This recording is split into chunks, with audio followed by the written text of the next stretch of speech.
Okay, welcome back to the show, everybody. In this video, I'm going to react to Boris Johnson's latest crazy speech where he decided to make some really edgy jokes about the Metropolitan Police and the Partygate fine and also Prince Andrew. Let's go to this video and see what this man is going to talk about.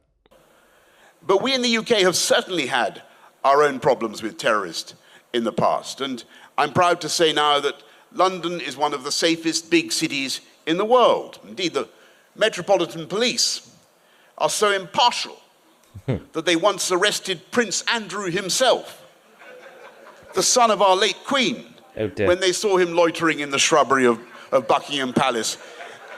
In what you laugh, in what later turned out to be a case of mistaken identity. What? I thought this was quite funny until a couple of years ago, the Met actually fined me in circumstances that I still find almost too painful to describe, simply for standing at my desk in the cabinet room and eating lunch. Yeah.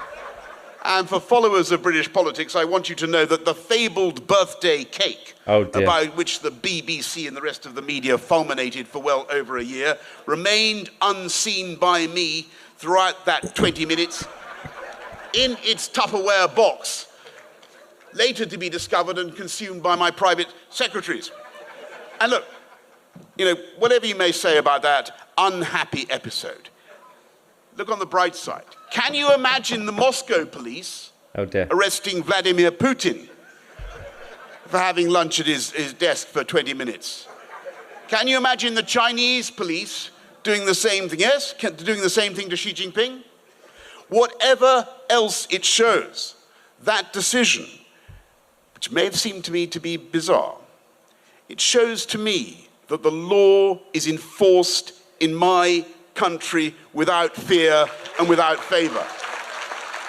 Wow, technically, but it's not really perfect here either, Boris, because when you have the police knocking on your door for posting a meme or something on Twitter, don't think it's the same thing. But also, every time, if we were playing a drinking game, then Boris Johnson, every time he mentions Putin or Moscow, we'll be very, very drunk. Of course he was going to mention Putin at some point in this video.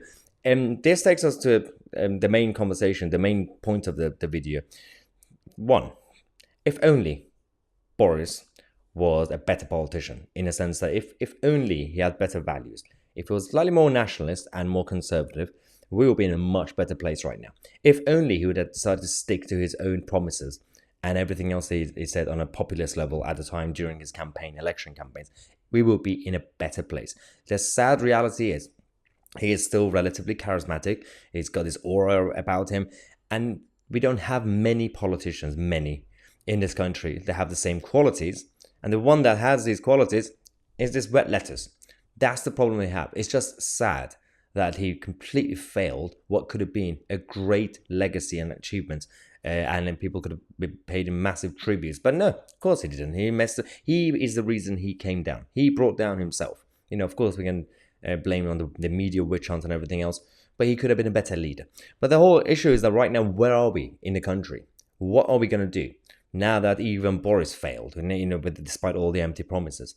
Yes, some people would say, well, let's just take a gamble and think long term, go with a new party like Reform UK. Now, where is a guarantee that Reform UK, even if they come up with good policies, and they are coming up with great policies right now, and Richard Tice is getting some attention, where's the guarantee that every single member of Reform UK, not just senior members, but also mid-level, are going to be robust, are not going to be corrupt, are not going to be liars or give us empty promises? Where's the guarantee that the Tory party right now can be reformed? We have a couple of good, sound characters relatively in the Tory party, from Suella Braverman to an extent, Kemi Badenoch, we've got Lee Anderson, and even Jacob Rees-Mogg to an extent. But there's absolutely no guarantee that this country could be saved by individuals. The system is broken and it needs actual deep reform. You can't really just go with the two main parties anymore, and you can't even completely rely on a new third party just yet. But doesn't mean we shouldn't try. Now, I want to get your thoughts on this, obviously, because we have to think about short term in terms of what we can do to help the country, but also long term, because I think that needs a bit of a shake-up. Let me know your thoughts in the comment section. I'm Mahyar, Tousi, and we are the media.